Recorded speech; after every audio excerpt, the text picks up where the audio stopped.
আজকে খেতে দেরি হয়ে গেছে। আজকে রান্না করেছি এই যে পালং শাক দিন যাবো না, আগে পেকে গেছিলো একটা দুটো, বেছে বেছে করেছি। বলেছিলাম আজকে পালং শাক রান্না করব, তো আজকে রান্না করেছি এই যে দেখো পালং শাকের ঝোল করা হয়েছে হালকা পাতলা করে, পালং শাক দিয়ে আলু দিয়ে ঝোলের মতো। আর এটা মাছের ঝাল, জ্যান্ত মাছ, তো জ্যান্ত মাছ জ্যান্ত রুই ঝাল করেছি। আর এখানে বেগুন ভাজা করেছি আর সিম ভাজা করেছি, একটু পড়েও গেছে তো সিম ভাজা। আর এখানে হচ্ছে এই যে দেখো তেঁতুল দিয়ে চিংড়ি মাছের টক করেছি। ভাতটা হালকা হালকা একটু গরম আছে, বেশি গরম নেই, ঠান্ডা হয়ে গেছে।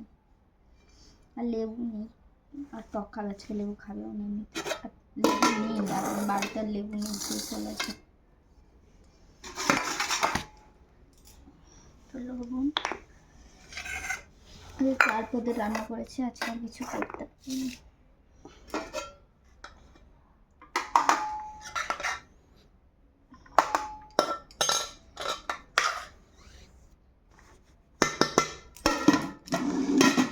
পালং শাকের ঝোল, চিংড়ি মাছের টক তেঁতুল দিয়ে, বেগুন ভাজা আর সিম ভাজা আর মাছের ঝাল, আচ্ছা দুপুরের এই মেনু। তো চলো খাওয়া দাওয়া করে নিই। আর তোমরা দুপুরে কি খাওয়া দাওয়া করলে অবশ্যই জানিও।